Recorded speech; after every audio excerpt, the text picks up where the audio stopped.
If you smell what The Rock is cooking.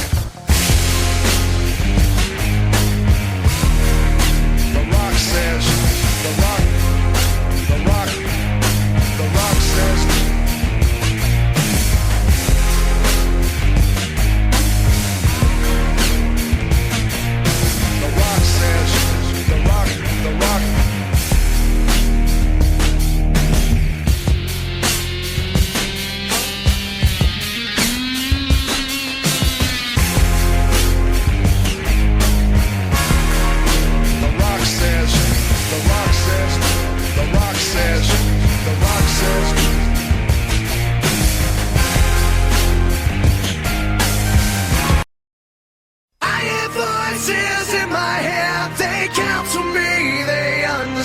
They talk to me.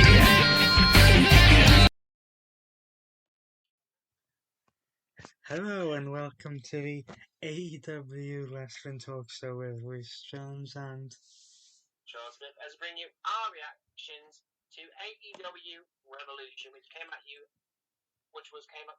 back on March 7th, 2021 at Jacksonville, Florida, Gaines Place, in front of a crowd of 1,300 people.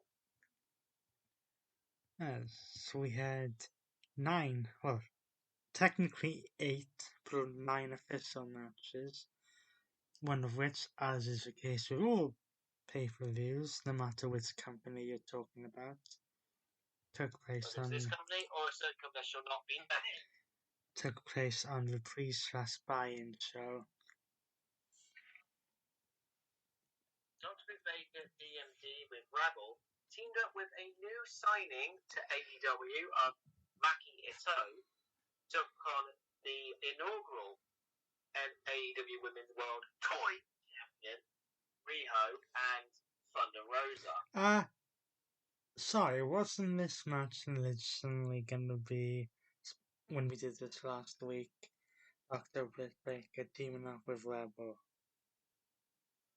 Well, it looks like it was changed. Well, AEW secretly watching us. Tisk tisk. However, Rebel did play a factor in the end of this match. She did. After hitting Nyla Rose with a clutch, allowing Dr. Britt Baker to pin her to win the match. Meaning the winning team was Dr. Britt Baker, DMD, and Maki Ito. Continuing on the tag team theme. Yes, a tag team match for the AEW World Tag Team titles as the Young Bucks defend their championships against the Inner Circle's Le Champion, Chris Jericho, and MJF with Wardlow. Now, this would be MJF's last appearance as a member of the Inner Circle, more or less. We'll get into that in a minute. Yes, we will. This was a relatively entertaining tag team match. For around 17 minutes, yes.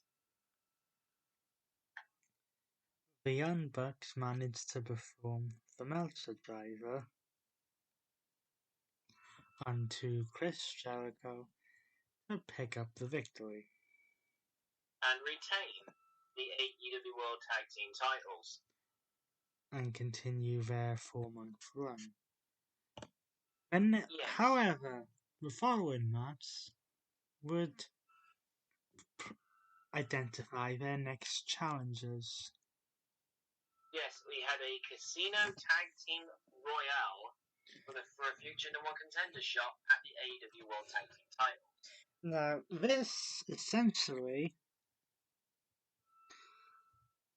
copyrighted slightly. What this turned into was basically a tag team Royal Rumble match. Copyright. So two teams Two teams started in the ring. Every 90 seconds, a new team entered. Starting off with team number 1, the No. Natural Nightmares. The Natural Nightmares started with one member of the Dark Order. However, there is a different rule here because we've had tag team battle royals before. Yeah. Most of them have been when one member of the team goes, the team is eliminated. However, in order for the team to be eliminated, both members of that team had to be eliminated by being thrown over the top rope with both feet touching the floor. Now, why does that sound so Yeah. familiar? Yeah. Copyright. Anyway, So we'll start off with match the Natural Nightmares. of Dustin Rhodes and QT Marshall taking on the Dark Orders. Alan Five Angels and Preston Vance was known as number 10. Yes. Then, at number 3, we would have the Inner Circle of Santana and Ortiz. At entry number 4, we would have Matt and Mike Seidel, the Seidel brothers. At number 5, we would have the Dark Orders,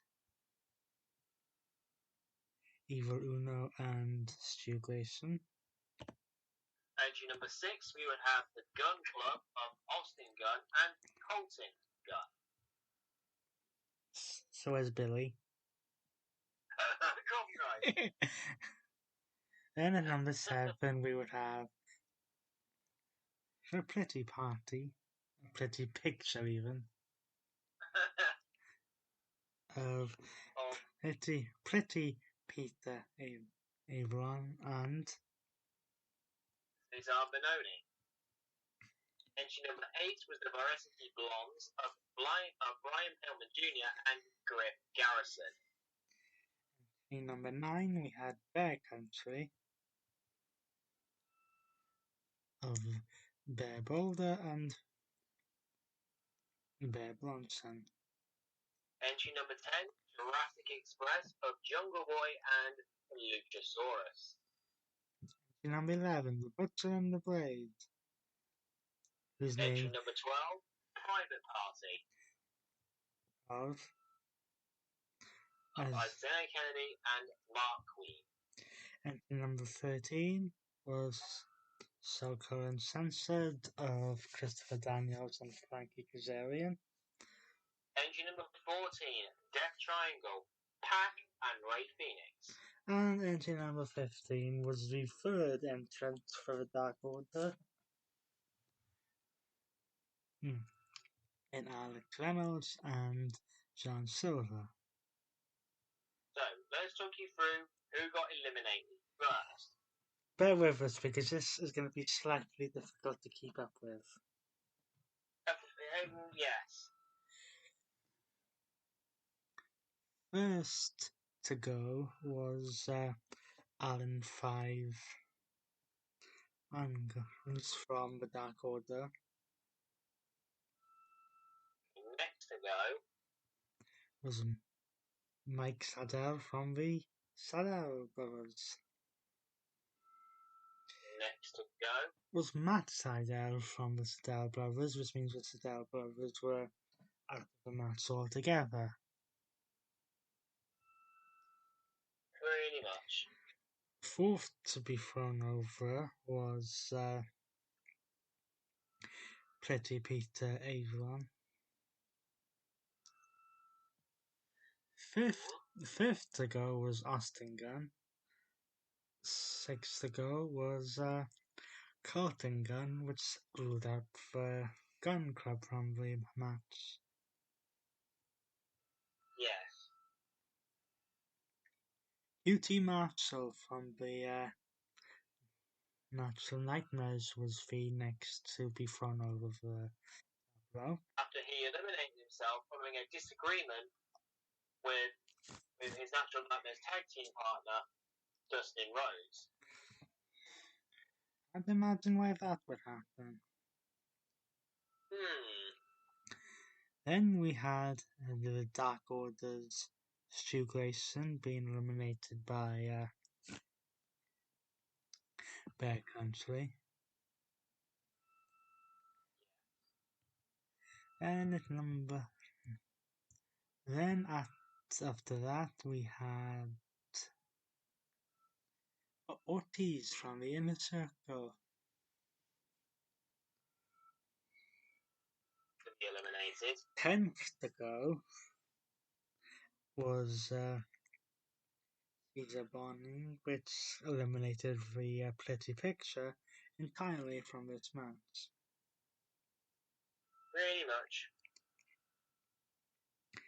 11th to go was Griff Garrison.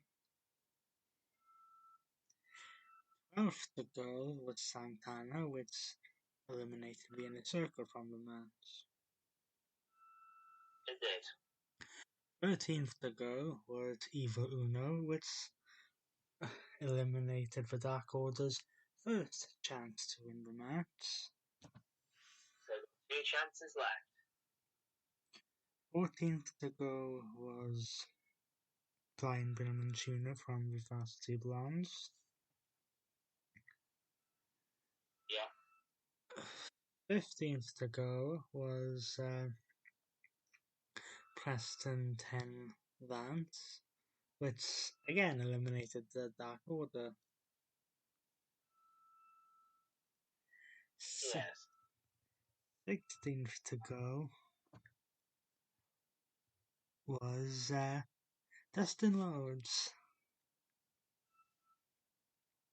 which of course eliminated the Natural Nightmares. 17th to go was Luchasaurus from Jurassic Express.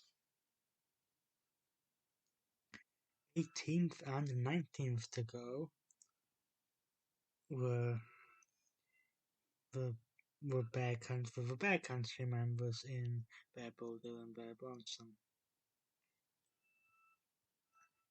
Leaving 2 teams left. Wait, we're not quite there yet.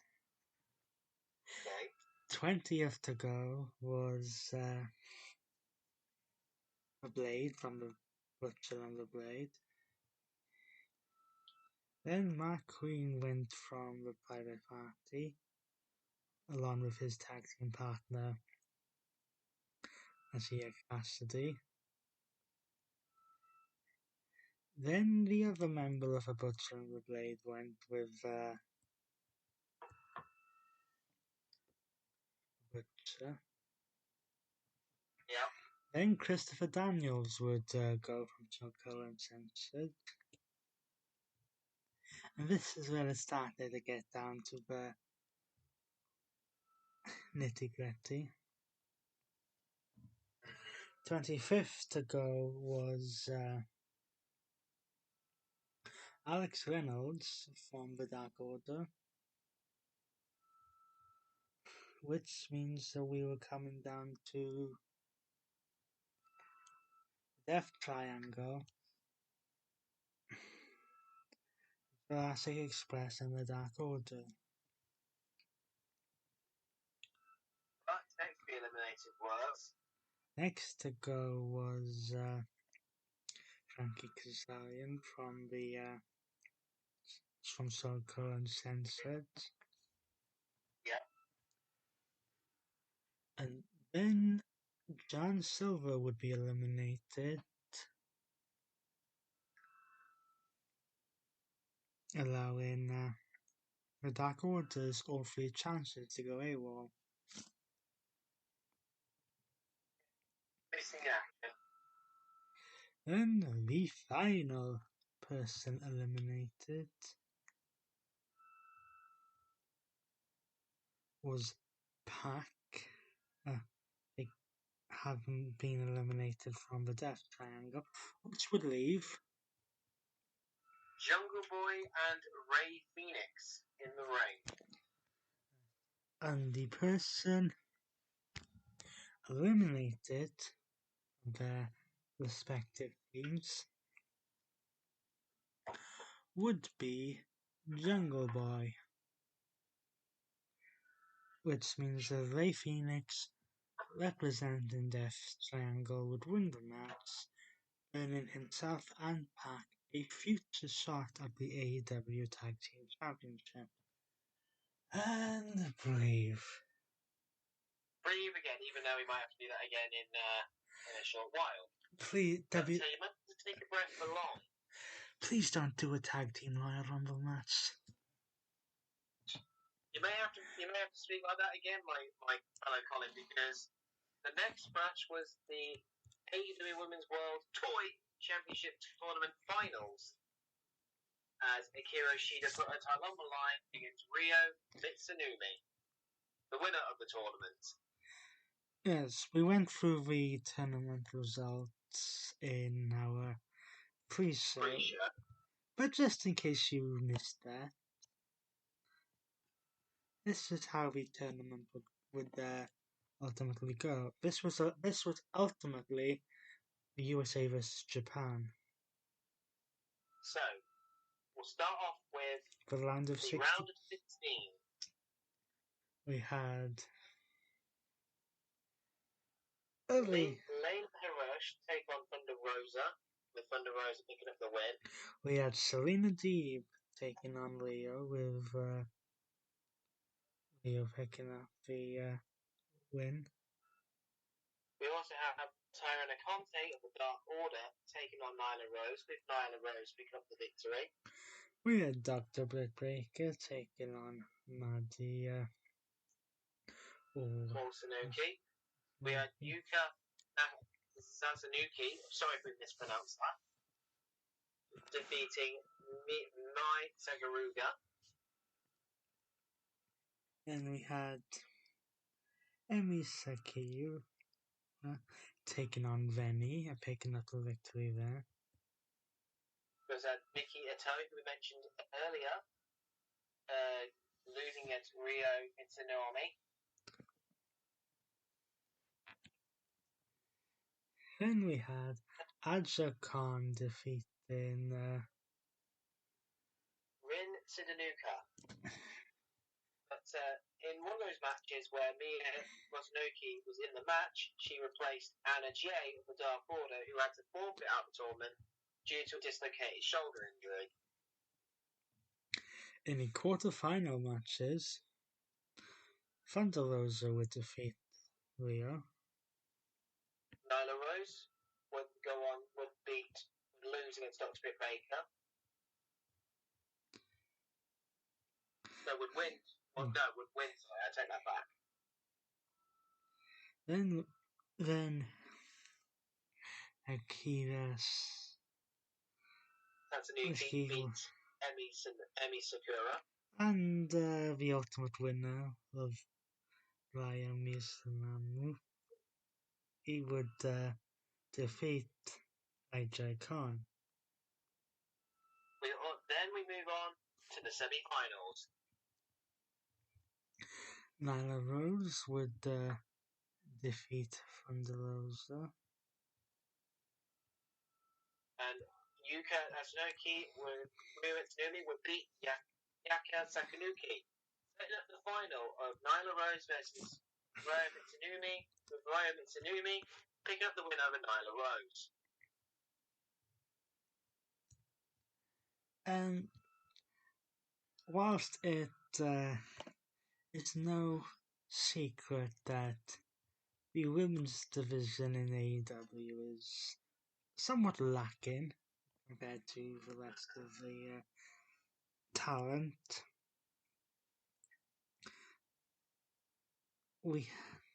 Akira Shida managed to pick up the victory here,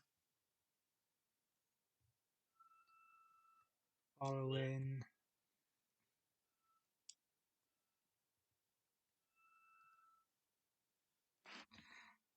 So, the winner of the match, and still AEW Women's World Toy Champion, Akira Shida. However, with a corkscrew knee, but things did not go down well after the match. because remember what we said about the buy-in match of Nyla Rose, that new signing, and Dr. Britt Baker? Well, those three attacked Akira Shida and Ryoba Tanumi after the match. Before Thunder Rosa would run in to make the save. Correct. Now moving to a tag team match that has absolutely mega rivalry written all over it.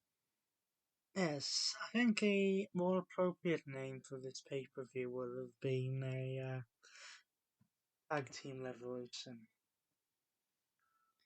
Yes, as Miro and Kip Sabian, along with Penelope Ford in their corner. Don't you mean Rusev?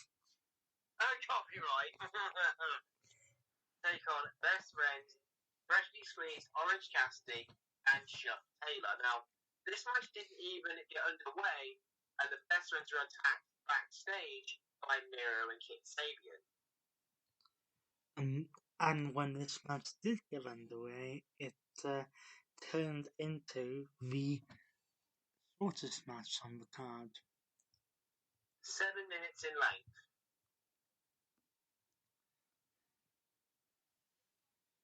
But in either way, it mainly became a 2-on-1 handicap match. And Miro would force Chuck Taylor to submit to the game over to win the match, which was essentially a copy of a renaming of a certain move. Next, there was a lot of money on the line. Yes, a lot. Hangman Adam Page would take on Matt Hardy, or Big Money Matt Hardy as he's calling himself now, with the winner receiving the loser's first quarter earnings of 2021. Or so they say. Yeah.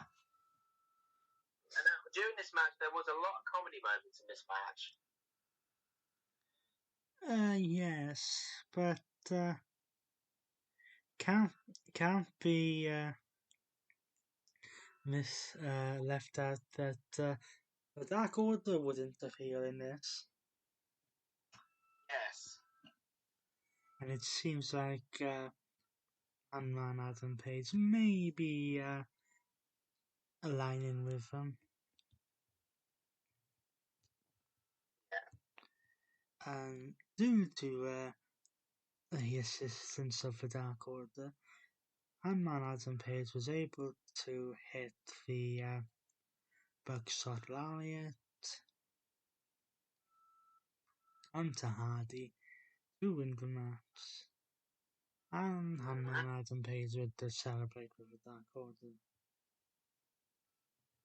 Yes, so that means Hangman Adam Page gets Big Money Matt Hardy's first quarter earnings. Now, it is time for the Money in the Bank ladder match.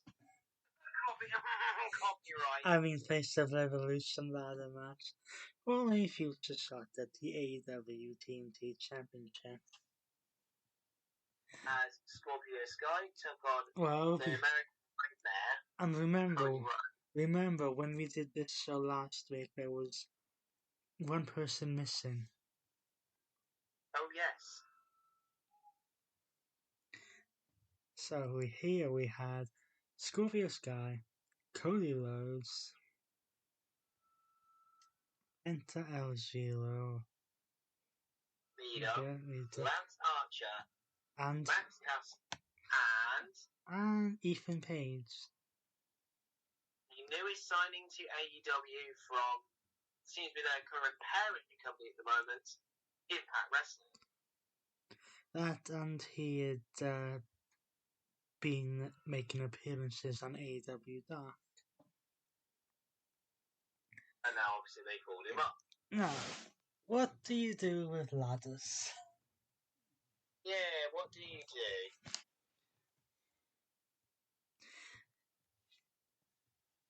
So this was... How do I say this? Yeah, how do we say this? There was a brass ring hanging above the ring, literally. The first person to climb a ladder and retrieve it would win the match, and a future start of the TNT Championship.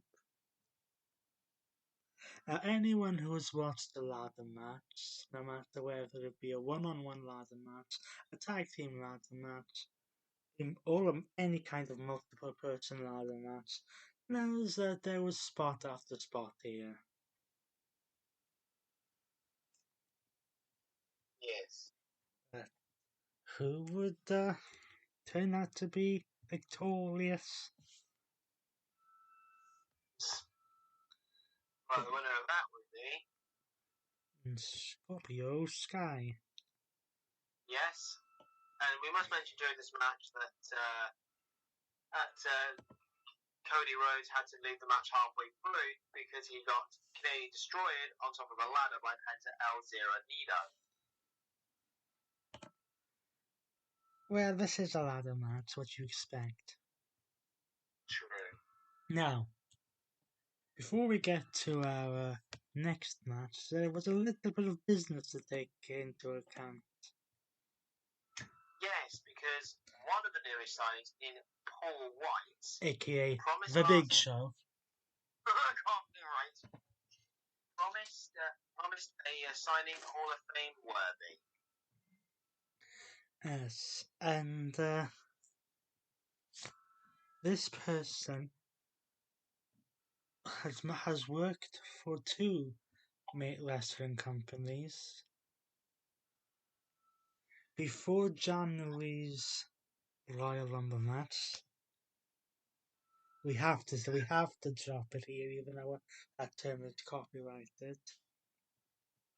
Had not Yes, had apologies. not wrestled in almost 7 years, and that person is Christian Cage. Yes, he has jumped ship. You do not believe your ears? He has jumped ship. And yes, it is the same Christian Cage, who is longtime tag team partner and best friends with WWE Hall of Famer Adam Copeland, aka Edge. Copyright. So now we move on to a match was pre-recorded. Yes, the Street Fight Tag Team match between Darby Allin, Sting, and Team Taz's Brian Cage and it came out earlier in the day that this match had been pre-taped. Yes. However, it was still a interesting fight. And just like their latest signing in Christian Cage, Finn had not wrestled a match in about just under 6 years. Something like that. September 2015. Yeah, September 2015, you're right. So they decided to go at each other. And the reason that this was pre-recorded is because they decided to steal yet another idea, and it was because the match was produced in a cinematic style.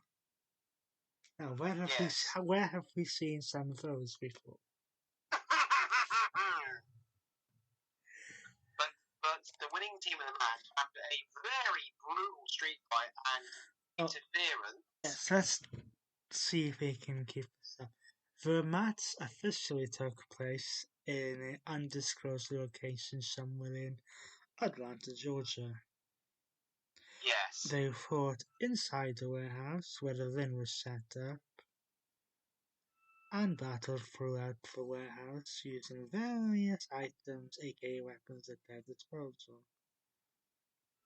Yes. Darby Allin would perform a coffin drop onto Brian Cage from the second floor wooden plank. Ouch.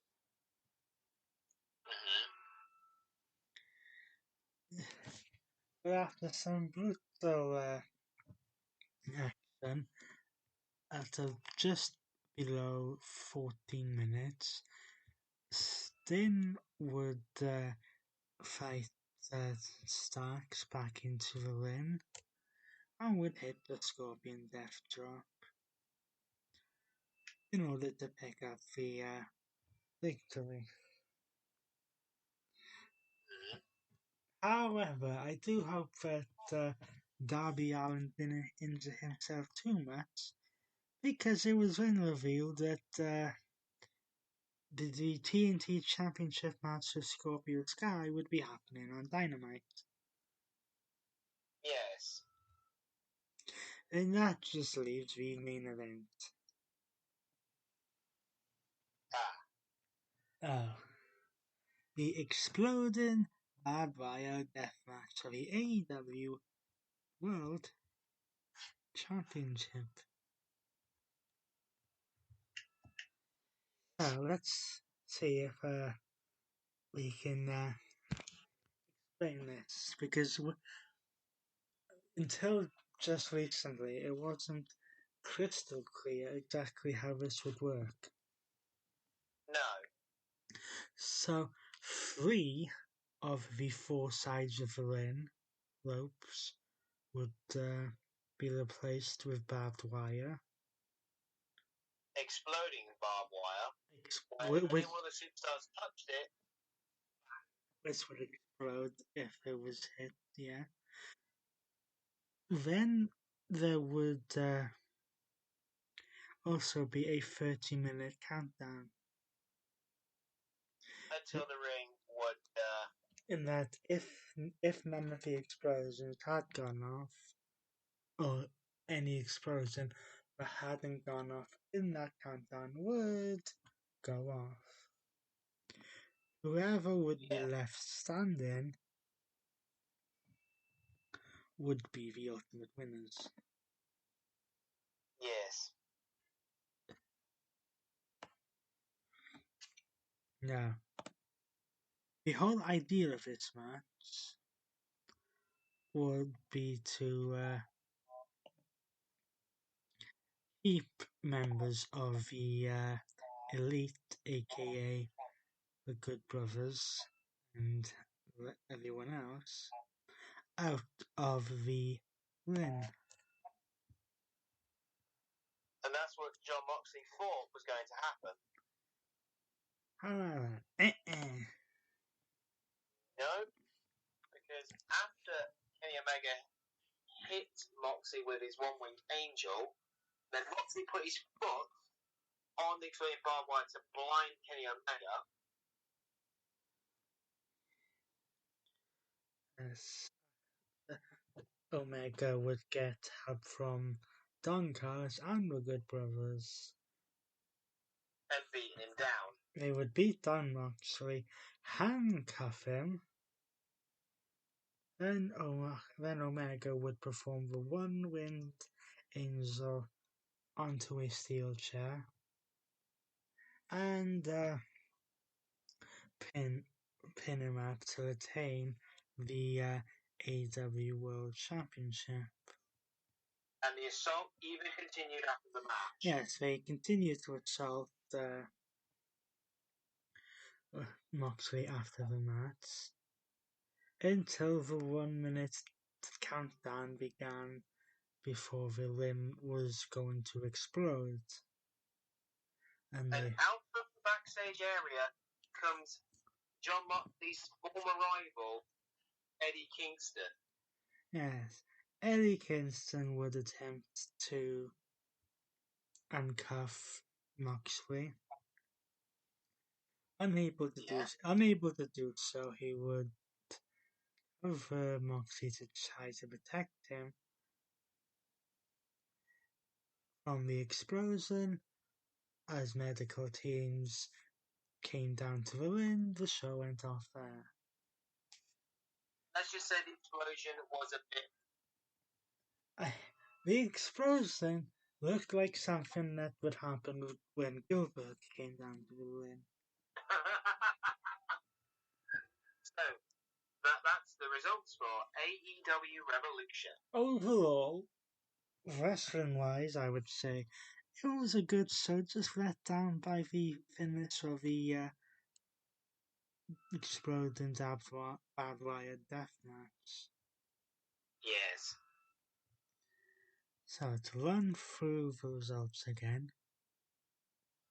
We'll start with the buy-in as Dr. Baker DMD and Mickey Ito defeated Rio and Thunder Rosa. The Young Bucks would defeat the Inner Circle with Chris Jericho and MJF in an AEW Tag Team Championship match. The Death Triangle beat Jurassic Express to become #1 contenders for the AEW World Tag Team Championships. In the Casino Tag Team Royale match. Then we had the Women's Toy Championship match. Yes. In which Akira Shida defeated Rio Mizunami. Rio Mitsunami. Miro and Kip Sabian with Penelope Ford would defeat Best Friends, Freshly Squeezed Orange Cassidy and Chuck Taylor. Hangman Adam Page defeated Big Money Matt Hardy to receive Big Money Matt Hardy's first quarter earnings of 2021. Scorpio Sky defeated Cody Rhodes, Penta El Zero Miedo, Lance Archer, Max Cassidy, and Ethan Page in a Face of Revolution ladder match for a future start of the Team Championship. Darby Allin and Sting defeated Team Taz of Brian Cage and Ricky Starks. And Kenny Omega defeated Jon Moxley in the barbed wire exploding death match to retain the AEW World Championship. So that about does it for the AEW Revolution post-show. Now, next week we will be back at it again, switching companies again. Yes, that'll be this time next week. So until then, he's been Reece Jones and he's been Sean Smith, and from the AEW side, we will see you soon.